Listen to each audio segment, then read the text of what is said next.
Hi, నా పేరు mercy Margaret. పుస్తకం హస్తభూషణం అని అంటారు.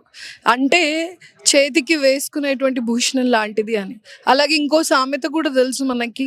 చినిగిన చొక్కా అయినా తొడుక్కో, కొత్త పుస్తకం కొనుక్కో అని మనం వింటా ఉంటాం. అయితే ఇప్పుడు చినిగిన చొక్కాలు తొడుక్కనే అంతగా లేకపోయినా కూడా పుస్తకాల్ని కొనాలి, పుస్తకాన్ని చదవాలనేటువంటి సంస్కృతి పెరుగుతూనే ఉంది. అది మనల్ని ఇంకా ముందుకు నడిపిస్తూనే ఉంది. ఇదే ప్రాంగణంలో కోటి దీపోత్సవం జరిగినప్పుడు చాలామంది తండోపతండాలుగా వచ్చింది చూసే ఉంటాం. అలాగే ఈ పుస్తక మహోత్సవం కూడా ఇది కోటి పుస్తక మహోత్సవం అని మనం అనొచ్చు. ప్రతి పుస్తకం వెలుగునిస్తుంది. ప్రతి పుస్తకం కూడా చీకటిలో నుంచే దాటిస్తుంది మనల్ని. అలాంటి మంచి పుస్తకాల్ని చదవడం ద్వారా మనల్ని మనం సంస్కరించుకుంటాం. మంచి పుస్తకం మనల్ని మంచి మనుషులుగా తయారు చేస్తుంది. మంచి మనుషులు మంచి సమాజాన్ని తయారు చేస్తారు. మంచి సమాజం ఎప్పుడు కూడా శ్రేయస్కరంగా ఉంటుంది. సో ఈ 38వ పుస్తక మహోత్సవానికి మీరు కూడా రండి.